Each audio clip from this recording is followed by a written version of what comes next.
చాలు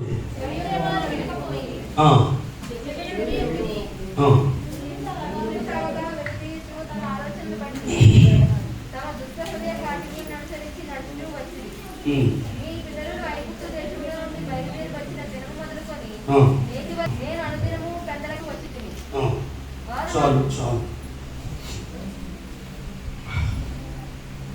ప్రవక్త అయినటువంటి యిర్మీయాతో సర్వశక్తిమంతుడైనటువంటి దేవుడు మాట్లాడినటువంటి ఈ విషయాన్ని మనం ఈ దినాన జ్ఞాపకం చేసుకుందాం.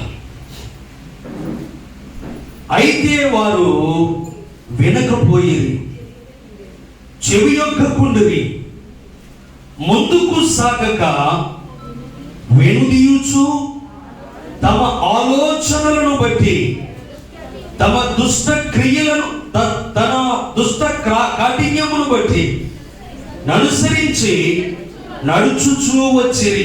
దేవునికి స్తోత్రము చెల్లిందాం. ప్రభునందు ప్రియులారా, ప్రవక్త అయినటువంటి యిర్మీయాతో సర్వోన్నతుడైనటువంటి దేవుడు ఇశ్రాయేలు ప్రజలను గురించి మాట్లాడుతూ ఇశ్రాయేలు ప్రజలకు ఉన్నటువంటి అవిధేయతల గురించి దేవాతి దేవుడు స్పష్టంగా మాట్లాడుతూ ఉన్నాడు. అయితే మాట్లాడుతూ ఏమంటున్నాడు అంటే, అయితే వారు వినకపోయిరి. ఎవరి గురించి మాట్లాడుతున్నాడని మనం ఆలోచన చేస్తే, దేవుని ప్రజలని పేరు పెట్టుకుని దేవుని చిత్తాన్ని నెరవేర్చగోరి దేవుని అడుగు చాడలు నడవలసినటువంటి దేవుని ప్రజలు దేవుని మాట విననొల్లని ప్రజలుగా కనబడుతూ ఉన్నారు. అయితే వారు వినకపోయిరి.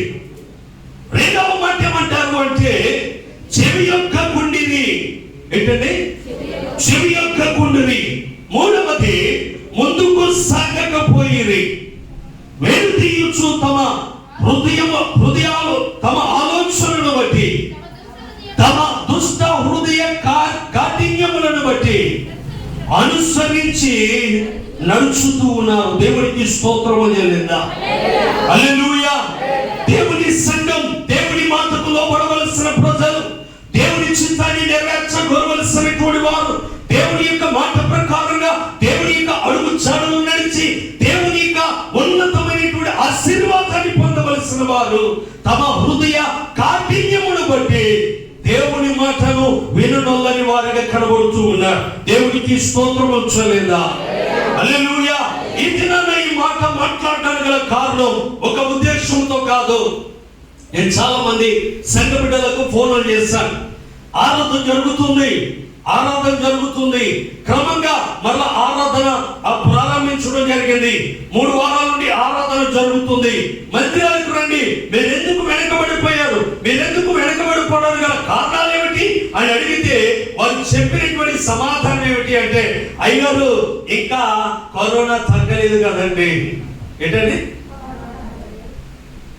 నేను ఒక ప్రశ్న వేస్తున్నాను. కరోనా తగ్గలేదని మందిరానికి మానేస్తున్నావు, మంచిదే. ఆరాధనకు రాకుండా ఆగిపోతున్నావు, మంచిదే. కరోనా ఇంకా తగ్గలేదు కదా అని నీ కుటుంబ వ్యవహారాల్లో కానీ, లేకపోతే నీ యొక్క చేతి పనుల విషయంలో కానీ, నీ యొక్క వ్యాపార విషయంలో కానీ, నీకున్నటువంటి ఉద్యోగ విషయంలో కానీ, నీవు చేసే ఏ పనినైనా అయ్యో కరోనా తగ్గలేదు కదా మానుతున్నావు అంటే, అన్ని పనులు సవ్యంగానే చేస్తున్నారు. ఎవరు చేసే పని అంటే, దేవుని ఎరిగినటువంటి ప్రజలు, దేవుని నమ్మినటువంటి ప్రజలు, దేవుని యొక్క చిత్తాన్ని నెరవేర్చగోరవలసినటువంటి ప్రజలు. చాలా మందికి ఆదివారమే ప్రయాణాలు వస్తున్నాయి, చాలా మందికి ఆదివారమే పనులు పెట్టుకుంటున్నారు. ఇది పరిశుద్ధ దినం, ప్రభుని ఆరాధించే పునరుత్థాన దినం. మనం 3 నెలలు దేవుని ఆరాధించడానికి వెనకబడిపోయాం, దేవుని వాక్యానికి దూరం అయిపోయాం, దేవుని యొక్క సన్నిధికి దూరం అయిపోయాం, దేవుని యొక్క వాగ్దాన బలానికి దూరం అయిపోయాం. అయితే దేవుడు మళ్ళా మన ఎడల తన కృపను తోడుగా ఉంచి దేవుడు మళ్ళా మనకు అవకాశాన్ని ఇస్తే, ఈ అవకాశాన్ని చాలా మంది దుర్వినియోగం చేసుకుంటున్నారు. చాలా మంది ఈ అవకాశాన్ని కోల్పోతున్నారు. దేవుని బిడ్డలారా, తర్వాత మనం చదివినట్లయితే నిర్గమాకాండం నిర్గమకాండ గ్రంథం 32వ అధ్యాయం చూడండి, త్వరగా చూడండి. నిర్గమకాండ గ్రంథం 32వ అధ్యాయం 7-8 వచనాలు చదివితే, కాగా యెహోవా మోషేతో ఇట్లనెను, నీవు తిరిగి వెళ్ళము, ఐగుప్తు దేశము నుండి నీవు రప్పించిన నీ ప్రజలు చెడిపోయిరి. నేను వారికి నియమించిన త్రోవల నుండి త్వరగా తొలగిపోయి తమ కొరకు పాతపోయిన దూడను, పోతపోసిన దూడను చేసుకొని దానికి సాగిలపడి బలిర్పించి, ఓ ఇశ్రాయేలు, ఐగుప్తు దేశము నుండి నీకు రప్పించిన నీ దేవుడు ఇదే అని చెప్పుకుంటూ ఉన్నారు. దేవుడికి స్తోత్రం లేదా? హల్లెలూయా. నేను రక్షించబడ్డాను చాలు, నేను బాప్తిస్మం పొందాను చాలు, నేను దేవుని సన్నిధికి వెళ్తున్నాను చాలు, నెలకొకసారి వెళ్తే చాలు అనుకునేటువంటి అమాయక క్రైస్తవులు కూడా లేకపోలేదు మన సంఘాల్లో. అమాయకులు కాదు, వాళ్ళు బాగా తెలివి కలిగినటువంటి వారు. నేను మధ్యకాలంలో వినేటువంటి 2 మాటలు మీతో చెప్పాలని నేను ఆశపడుతున్నా. వింటారా? మీరు అంటానికి లేదో అంటానికి లేదు. నూరు చెయ్యద్దుకి సిక్కం కట్టేసినట్లుగా మాట్లాడడానికి అవకాశం లేకుండా మాట్లాడినా కూడా మాట్లాడనట్లుగా ఉంది కనుక నేను మిమ్మల్ని ఏం అడగదలుచుకోలేదు.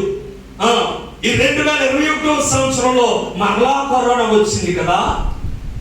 ఏమొచ్చింది? మాట్లాడాలి. మరలా కరోనా వచ్చింది. ఈ మరలా కరోనాలో పాస్టర్ గారు మారిపోయారు. ఎవరు మారిపోయారు?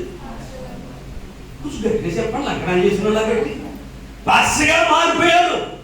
ఎందుకు మారిపోయారంటే సత్యనారాయణ అలాగే చూద్దాం ఏంటి, పోయిన సంవత్సరం రైతు కూరగాయలైనా పంచారు. పోయిన సంవత్సరం కూరగాయలైనా పంచారు పాస్టర్ గారు. ఈ సంవత్సరం ఏమీ పంచలేదు. 2వ మార్పు ఏంటో తెలుసా?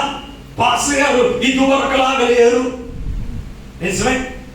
ఈ 2 నెలల్లో ఇంటికాడే ఉండి ఇంటికాడే తినడానికి అలాగే కూర్చోవడం వల్ల మార్పు వచ్చింది. మీకు వచ్చిందో లేదో కానీ నాకు వచ్చింది ఏంటో తెలుసా? ఒక 4 అంగుళాలు పొట్ట ఎదరకు వచ్చింది కదా. కానీ అది కాదు మీకు కావాల్సింది. ఏమిటి మార్పు అంటే పాస్టర్ గారు మారిపోయారు. ఏమిటి మార్పు?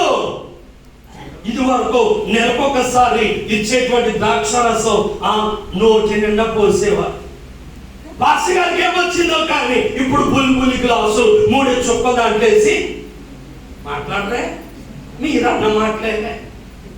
మీరు మాట్లాడుకునేటువంటి గుసగుసలే దుఃఖంగమని వాళ్ళ చూస్తామండి. నేనే అన్నదండగా అనుకుంటారు. దేవుని బిడ్డలారా, మార్పు ఎవరిలో కనబడుతుందో తెలుసా? మనలో కనబడటం లేదు, మన క్రియలలో మనకు కనబడటం లేదు, మన ప్రవర్తనలో మనకు కనబడటం లేదు, మన యొక్క జీవన శైలిలో మన క్రియలు కనబడటం లేదు. కానీ మనం చూస్తున్నటువంటి ఎదుటి వారిలో క్రియలు కనబడుతున్నాయి. దేవునికి స్తోత్రం వచ్చలేదా? హల్లెలూయా. ఎందుకు కనబడుతున్నాయి అంటే వారు దేవుని మాటను విననొల్లని ప్రజలుగా ఉన్నారు. వారు దేవుని మాటను తిరుగుబాటు చేసేవారుగా ఉన్నారు. వారు దేవుని మాటను ఏ మాత్రం కూడా లెక్క పెట్టలేనటువంటి ప్రజలుగా ఉన్నారు దేవుని బిడ్డలారా. అయితే ప్రభు సాక్షాత్తు దేవుడే మోషేతో మాట్లాడుతూ అంటూ రాసినటువంటి మాట్లాడు తెలుసా? కాగా యెహోవా మోషేతో ఇట్లనెను. దేవుడు చూచి ఎవరితో మాట్లాడుతున్నాడు తెలుసా? తన సేవకుడితో మాట్లాడుతున్నాడు. అన్ని ఉద్యోగాల కంటే సేవ, దేవుని సేవ చాలా కష్టమైంది. చూసేవారికి చాలా సులువుగా ఉంటుంది కానీ ఎవరి చాలా కష్టమైనటువంటిది. సేవకుడు సేవకు వచ్చేటప్పుడు అన్నిటికీ సిద్ధపడి వచ్చేవాడై ఉండాలి, అన్నిటికీ తెగించిన వాడై ఉండాలి, అన్నిటిని వదులుకునేవాడై ఉండాలి, అన్నిటినీ దేవుని చిత్తానికే కనిపెట్టేవాడై ఉండాలి. దేవుని బిడ్డలారా, విషయం, సేవకుడు అంటే మోషే గురించి మాట్లాడుతున్నాను. ఇశ్రాయేలు ప్రజలు తప్పు చేస్తూ ఉంటే ఎవరిని గద్దిస్తూ ఉండేవాడు తెలుసా దేవుడు? మోషే ప్రజలు ఇలా చేస్తున్నారు అనేవాడు. ఇశ్రాయేలు ప్రజలు మాట్లాడకపోతే మోషేతో చెప్తూ ఉండేవాడు. ఇశ్రాయేలు ప్రజలు లోపడకపోతే మోషేతో చెప్తూ ఉండేవాడు. ఎందుకు తెలుసా? ఇంకొక సందర్భాన్ని జ్ఞాపకం చేస్తాను. ఫరో దగ్గరికి వెళ్ళమనేవాడు దేవుడే, మోషే. ఫరో దగ్గరికి మోషే వెళ్ళే టయానికి ఫరో హృదయాన్ని కఠినపరిచేవాడు కూడా మాట్లాడాలి దేవుడే. ఎందుకో తెలుసా? నీవు దేవుని సేవ పట్ల, దేవుని సువార్త పట్ల నువ్వు ఒక నిరీక్షణ కలిగి, నువ్వు ఒక భారము కలిగి, నువ్వు ఒక యోధుడిగా దేవుడి దగ్గరికి వచ్చావు కనుక అన్నిటినీ మార్చుకుంటూ దేవుని చిత్తాన్ని కనిపెట్టేటువంటి గురి యొద్దకు నీవు సాగవలసినటువంటి వ్యక్తివై ఉన్నావు. దేవునికి స్తోత్రం వచ్చేదా? హల్లెలూయా. నేను దిగి వెళ్ళము, నీవు దిగి వెళ్ళము. ఐగుప్తు నుండి నేను రప్పించిన ఈ ప్రజలను చూడము. నీ ప్రజలు చెడిపోయి నేను వారికి నియమించిన త్రోవ నుండి తొలగిపోయి తమ కొరకు కోత పోసిన దూడను చేసుకుని దానికి సాలిగిల పడి బలినర్పించి, ఓ ఇశ్రాయేలు అని నీ దేవుడు ఇదే అని చెప్పుకుంటూ ఉన్నారు. దేవుడికి స్తోత్రం చేయలేదా? ఎంత భయంకరమైనటువంటి మనస్తత్వమో చూడండి, ఎంత దిగజారిపోయినటువంటి పరిస్థితులు చూడండి. దేవుని బిడ్డలారా, ఇక్కడ వారు చెప్పుకుంటున్నటువంటి మాట 40 దినాలు దేవుని సేవకుడు దేవునితో మాట్లాడుటకు సీనాయి పర్వతానికి వెళ్ళి దిగి వచ్చే లోపల మానవుని యొక్క హృదయాలు మారిపోయాయి, తలంపులు మారిపోయాయి, ఉద్దేశాలు మారిపోయాయి, క్రియలు మారిపోయాయి, పరివర్తన మారిపోయింది. వారు చేసే క్రియలన్నీ కూడా మారిపోయాయి. దేవునికి ఆయాసకరమైనటువంటి ఆలోచన కలిగినటువంటి మనుషులుగా వారు బ్రతుకుతూ ఉన్నారు. దేవునికి స్తోత్రం చేయలేదా? హల్లెలూయా. నెహెమ్యా గ్రంథంలోనికి వెళ్దాం. ఒక్కసారి నెహెమ్యా గ్రంథంలోనికి వెళ్దాం.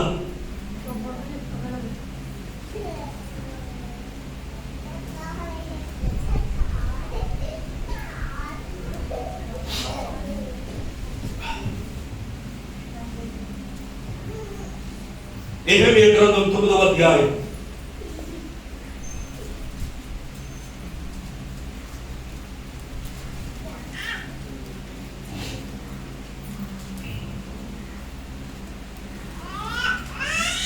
తొమ్మిదవ అధ్యాయం 16వ వచనం చదవండి. అయితే వారు మా పితరులను గర్వించి లోపడనులక నీ ఆజ్ఞలకు చెవియొక్కకపోయిరి. దేవునికి స్తోత్రం చేయాలంట. హల్లెలూయా, హల్లెలూయా.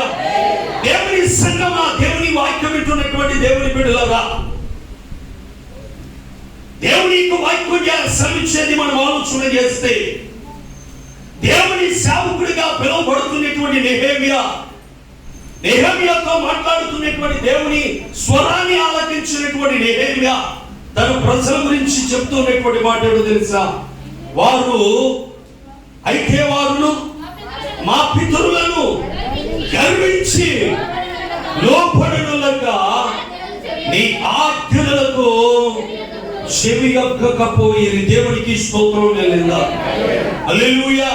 చాలా మంది యొక్క స్వభావం మనం ఆలోచన చేస్తే, వాక్యం నువ్వు ఆశీర్వదించబడతావు, నీవు దీవించబడతావు, దేవుడు నీ జీవితంలో మేలు చేయబోతున్నాడు, దేవుడు నీ కుటుంబంలో ఆశీర్వాదాన్ని కలుగు చేయబోతున్నాడు, ఇటువంటి విషయాలు చెప్తే చాలా పొలగించుకుపోయి సంతోషంగా హల్లెలూయా చెప్తారు. కానీ కొంచెం మనసుకు మన యొక్క తలంపులకు తగినటువంటి వర్తమానాన్ని వింటున్నప్పుడు కొంతమంది యొక్క ముఖాల్లో ఏమాత్రం కూడా కవలికలు ఉండవు.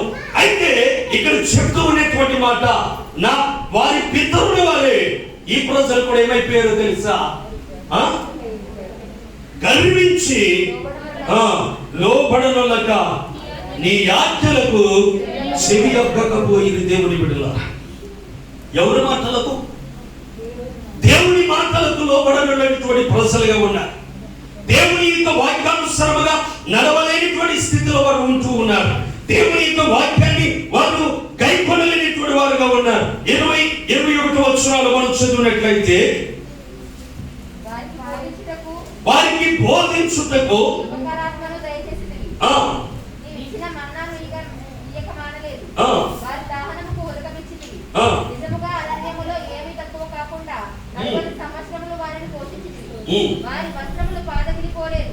ఒక నిమిషం. దేవుడు ఎంత నమ్మదగిన దేవుడు అంటే, నీవు ఆయనను ప్రేమిస్తున్నా ప్రేమించకపోతున్నా, నీవు ఆయన మాటకు లోబడుతున్నా లోబడకపోతున్నా, ఆయన ఆజ్ఞలను నీవు గైకొంటున్నా గైకొనకపోతున్నా, ఇక్కడ వ్రాయబడినటువంటి మాట ఏంటో తెలుసా? వారు బోధించుటకు ఉపకారాత్మను దయచేసితివి, నీవిచ్చిన మన్నాను ఇయ్యక మానలేదు, వారి దాహమునకు ఉదకమిచ్చితివి. 21 వచనం అంటాడు, నిజముగా అరణ్యములో ఏమీ తక్కువ కాకుండా 40 సంవత్సరములు వారిని పోషించితివి, వారి వస్త్రములు పాతగిల్లిపోలేదు, వారి కాళ్ళకు వాపులు రాలేదు. దేవుని స్తోత్రం చేయలేదు. దేవుడు తన ప్రజల విషయంలో ఆయన చేసినటువంటి నిబంధన, ఆయన చేసినటువంటి ప్రమాణం, ఆయన తన ప్రజలకు ఇచ్చినటువంటి అభయాన్ని ఎప్పుడు కూడా తూచా తప్పనటువంటి దేవుడిగా ఆయన ఉన్నాడు. ఎందుచేతనో తెలుసా? దేవుడు తన ప్రజల విషయంలో చాలా న్యాయకర్త అయినటువంటి దేవుడిగా ఉన్నాడు. దేవుడు తన ప్రజల విషయంలో యథార్థపరుడై ఉన్నాడు. దేవుడు తన ప్రజల విషయంలో ఆయన ప్రజలకు విమోచకుడై ఉన్నాడు. దేవుని బిడ్డలారా, ఒకవేళ నీవు ఆయన యందు విశ్వాసముతో పరిపూర్ణంగా ఆయనతో నీవు చూడగలిగినా చూడలేకపోయినా, ఆయనతో సహవాసం కలిగి ఉన్నా ఆయనతో నీవు సహవాసం లేకపోయినా, ఇది నన్న గిడివరపేటలో వాక్యాన్ని చెప్తూ ఒక మాట నేను అక్కడ జ్ఞాపకం చేస్తాను. ఒక్కసారి మాట మీకు జ్ఞాపకం చేస్తా. 148వ కీర్తన చూడండి త్వరగా. 148వ కీర్తన 6వ వచనాన్ని చదవండి.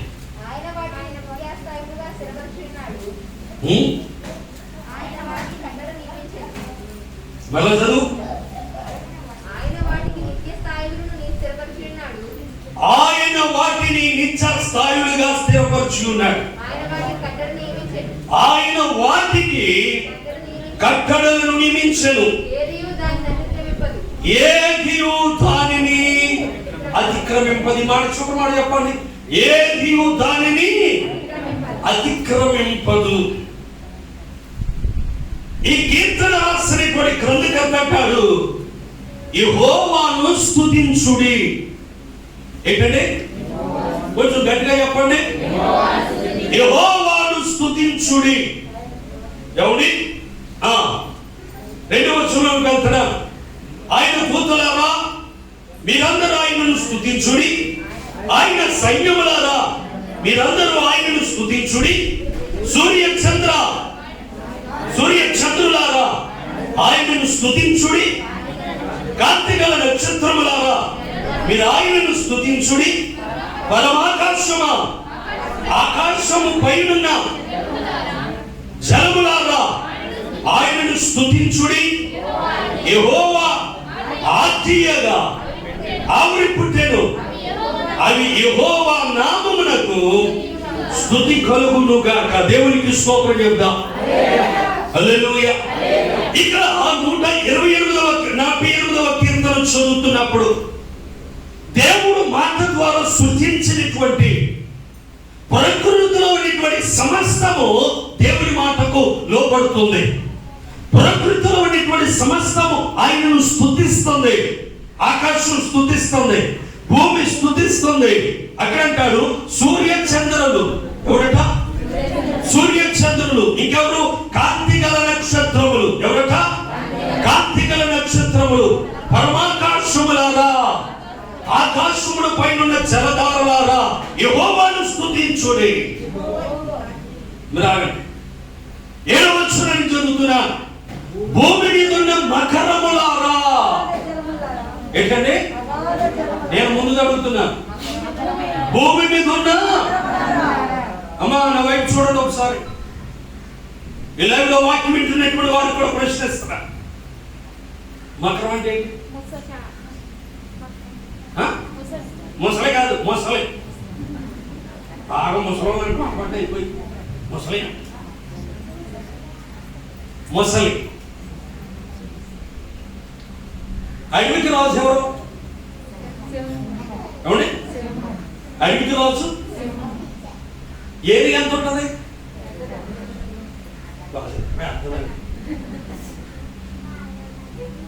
అడవిలో కల పెద్ద జంతువు జిరాఫీ. జిరాఫీ తర్వాత ఏనుగు. జిరాఫీ అయిన సింహానికి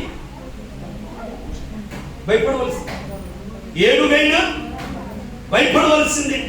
అడవిలో ఉన్నటువంటి జంతువులన్నీ కూడా ఎవరికి భయపడతాయి? మాట్లాడాలి ఎవరిని? కానీ సింహం ఎవరికి భయపడుతుందో తెలుసా? ఏనుగు భయపడుతుందా? మొసలికి భయపడుతుంది. సింహానికి దాహం వేసినప్పుడు నీళ్లు త్రాగడానికి వెళితే అక్కడ ఎక్కడైనా మొసలు ఉందేమో అని చెప్పి భయపడుతుంది. ఎందుకో తెలుసా? జంతువులన్నిటికీ భయం కలిగించేది ఏంటో తెలుసా? మొసలి. ఆ మొసలి గురించి ప్రవక్త అయినటువంటి దేవుని సేవకుడైనటువంటి యోబు తన గ్రంథంలో చాలా సవిస్తరంగా వివరించాడు. వీలైతే ఒకసారి మొసలి గురించి, మకరం గురించి మాట్లాడుకుందాం. మకర రాశి గురించి కాదు, మనకు రాశులు కావాలి. ఏ రాశి లేకపోయినా ఏ రాశులు కావాలి చెప్పండి.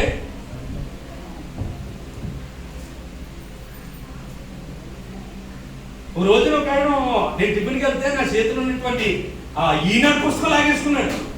వెళ్ళిపోమని చూడాలని ఒకసారి అన్నాడు. ఏంటి అంత అర్జెంట్ అని పుస్తకం ఇచ్చే చూసేటప్పటికి ఏదో చూసేస్తున్నాడు. ఎక్కడా ఇంకా ఏంటి రాసి? ధాన్యం రాశి కాదు, గోధుమ రాశి కాదు, మకరం. మకరం అంటే అది అందరికీ భయాన్ని కలిగజేస్తుంది.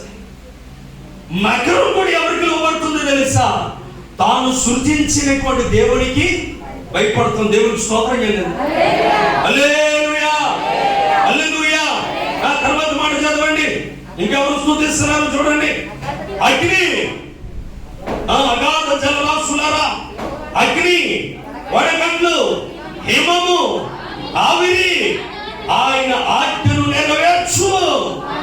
తుఫాను, పర్వతములారా, సమస్తమైన గుట్టలారా, ఫలవృక్షములారా, సమస్తమైన దేవదారు వృక్షములారా, మృగములారా, పశువులారా, నేల ప్రాకు జీవులారా, రెక్కలతో ఎగురు పక్షులారా, భూరాజులారా, సమస్త ప్రజలారా, భూమి మీద ఉన్న అధిపతులారా, సమస్త న్యాయాధిపతులారా, యెహోవాను స్తుతించుడే. ఆమేన్. అయితే ఇవన్నీ క్రమము తప్పకుండా, ఇవన్నీ కూడా దేవుని యొక్క ఆజ్ఞ ప్రకారంగా, ఇవన్నీ దేవుని మాట ప్రకారంగా దేవుని ఆరాధిస్తూ ఉంటే 6వ వచనం అంటాడు, ఆయన వాటికి నిత్య స్థాయిలుగా స్థిరపరిచి ఉన్నాడు. ఆయన వాటికి కట్టడలను నియమించెను. ఏదియు దానిని అతిక్రమింపదు. ఏదియు దానిని అతిక్రమింపదు. ఏదియు కూడా దాని దేవుని మాట ప్రకారంగా కాకుండా, ఏదియు తన ఉద్దేశ ప్రకారంగా కాకుండా, ఏదియు తన ఆలోచన ప్రకారంగా అడుగు ముందుకు వేయదు. కానీ దుఃఖించవలసినటువంటి విషయం ఏమిటి అంటే, తన స్వరూపమందు తన పోలికలు సృజించబడినటువంటి ఈ మానవుడే దేవుని మాటను విననల్లనేటువంటి వ్యక్తిగా, దేవుని మాటను గైకొనలేనటువంటి మనుషుడుగా, దేవుని మాట ప్రకారంగా నడవలేనటువంటి వాడుగా ఈ మానవుడే బ్రతుకుతూ ఉన్నాడు. దేవుని బిడ్డలారా, 14వ వచనం చదువుదాం. 148వ కీర్తన 14వ వచనం చదువుదాం. ఆయన తన ప్రజలకు ఒక శృంగమును హెచ్చించి ఉన్నాడు. అది ఆయన భక్తులందరికీ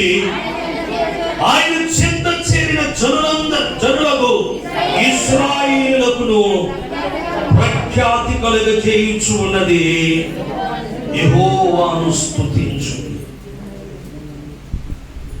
ప్రియ సంగమా, వాక్యం వింటున్నటువంటి దేవుడి బిడ్డలారా, దేవుడు మనకొక ఖ్యాతిని కలుగజేస్తూ ఉన్నాడు. దేవుడు మనకొక ఉన్నతమైనటువంటి కృపను మనకు కలుగజేస్తున్నాడు. మనం ఆయన మాట విన్నట్లయితే, ఇక్కడ అంటాడు, వారు ఆయన మాట వినకపోయింది. ప్రకృతి దేవుని మాట వింటుంది, ప్రకృతి దేవుని మాటకు లోబడుతుంది, ప్రకృతి దేవుని యొక్క మాటను అక్షరాలుగా విధేయత చూపిస్తుంది. నీవు దేవుని మాటకు లోబడి, నీవు దేవుని మాట ప్రకారంగా నీవు నడిస్తే చేసుకుందా చేసేదా తండ్రితో మనవి చేసేదా పరమ తండ్రితో సంకటములు తీర్చి జీవము కలిగించుమని, సంకటములు తీర్చి జీవము కలిగించుమని, ఆశతో వేడెదను కృతజ్ఞతతో స్తుతించెదను, ఆశతో వేడెదను కృతజ్ఞతతో స్తుతించెదను. నా శ్రమలో నీకు మొరపెట్టగా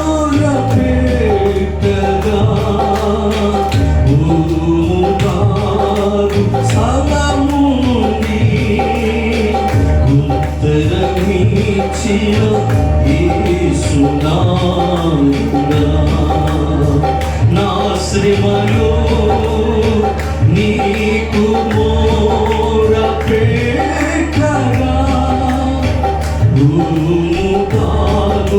స్థలము నుండి ఉత్తరమిచ్చిన యేసునాథుడా, ఆశతో వేడెదను కృతజ్ఞతతో స్తుతించెదను. సంకటములను తీర్చుమని, ఈ శ్రమను తొలగించుమని, ఈ సమస్యల నుండి నేను దూరపరచమని, నేను నీ మాట వింటాను, నీ మాట ప్రకారంగా జీవించేటువంటి జీవితం నాకు దయచేయమని అయ్యా మనవి చేస్తున్నాను. నేను నీ సన్నిధిలో మనవి చేస్తున్నాను ప్రభు, నీ సన్నిధిలో నేను వేడుకుంటున్నాను అయ్యా, నా సంకటములను తీర్చేటువంటి వాడు అని, ఇరుకులో విశాలతను కలుగజేసేటువంటి దేవుడు అని నీతోటి నా కర్మలను చూపుతూ ఉన్నాను. మన రెండు హస్తాలు ఒకసారి ప్రభు వైపు చాపి, అయ్యా నీ మాట నేను వింటాను, నీ మాటకు నేను లోబడతాను, నీ చిత్త ప్రకారంగా నేను జీవిస్తాను ప్రభువా. మాట విననోళ్ళని ఇశ్రాయేలు ప్రజలే కాక నీ మాటకు నేను లోబడేటువంటి వ్యక్తిగా నేను జీవిస్తానని దేవుని సన్నిధిలో మనం తీర్మానం చేసుకుందాం.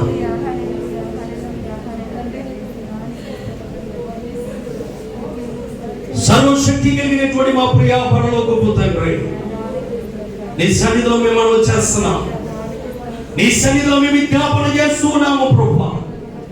మా సంకటములను తీర్చేవాడవని నైనా మునుచు మమ్మల్ని సమీపిస్తూ ఉండగా, నైనా శోధనను మా మీద నైనా ఏలుబడి చేస్తూ ఉండగా నీ సన్నిధిలో మేము మనవి చేస్తున్నాం, సంకటములను తీర్చమని. నైనా సమాధుని మా ప్రాణముని విమోచించేటువంటి దేవుడు అని, సంకటములను తీర్చేటువంటి గొప్ప దేవుడు అని నీ వైపు మేము చూస్తూ ఉన్నాం. సహాయకుడు అయిన మా ప్రభువా, ఇంతవరకు ఈ మాటలు వినేటువంటి నీ బిడ్డల జీవితంలో గొప్ప కార్యాన్ని మీరు జరిగించమని ప్రార్థన చేస్తున్నాం, గొప్ప విడుదలను దయచేయమని ప్రార్థన చేస్తున్నాం, ప్రతి బంధకములను విడిపించండి, ప్రతి శోధనలను విడిపించండి, ప్రతి సాతాను క్రియల నుండి నీ బిడ్డలను తప్పించమని ప్రార్థన చేస్తున్నాం ప్రభువా. నీ సన్నిధిలో మేము మనవి చేస్తున్నాం. ఏ ప్రాంతంలో ఎక్కడ ఉన్నప్పటికీ నీ బిడ్డలకు నీవు తోడుగా ఉండి, నీ బిడ్డలని నీవు కాపాడి, నీ బిడ్డలను నీ రెక్కలను భద్రపరచమని ప్రార్థన చేస్తున్నాం. వాక్యమైన నీ బిడ్డలని మాటకు లోబడేవారే, నీ చిత్తాన్ని కైకొనేవారే, నీ అడుగు చాడలో నడిచేపడి కృప నీ బిడ్డలకు దయచేయమని ప్రార్థన చేస్తున్నాం. విదేశాల్లో ఉన్న బిడ్డలు, వాక్యం వింటున్నటువంటి బిడ్డలు, ఏ స్థలంలో నుండి వాక్యం వింటున్నప్పటికీ వారి జీవితాల, వారి కుటుంబాల, వారి బిడ్డల పట్ల, వారి చేస్తున్న పనులన్నింటిలో నీ హస్తముతో ఉంచమని ప్రార్థన చేస్తున్నాం. నీ బిడ్డలందరినీ మీ గాయపడిన హస్తాలు అప్పగిస్తున్నాం. దీవించండి, కాపాడండి, వర్ధిల్లం చేయండి. సమస్తమైనటువంటి దీవెనలతో నీ బిడ్డలందరినీ కాచి దాచి భద్రపరిచి మహిమను పొందమని నజరేయుడగు యేసయ్య పరిశుద్ధ నామములో ప్రార్థన చేసిన బిడ్డలను మీ చేతులకు అప్పగిస్తున్నాం మా పరమ తండ్రి. ఆమేన్. మన తండ్రి అయిన దేవుని ప్రేమ, ప్రభువు రక్షకుడైన యేసుక్రీస్తు వారి కృప, ఆదరణకర్త అయిన పరిశుద్ధాత్మ దేవుని అన్యోన్య సహవాసము, సమాధానం వాక్యమైన బిడ్డలందరికీ ప్రభు వచ్చు పర్యంతమైన కృప తోడై ఉండి నడిపించి కాపాడి వర్ధల చేయును గాక. ఆమేన్. యేసు రక్తమే జయ, ప్రభు యేసు రక్తమే జయ, ప్రభు యేసు నామమునకు సంపూర్ణ విజయము కలుగును గాక. ఆమేన్. ఆమేన్.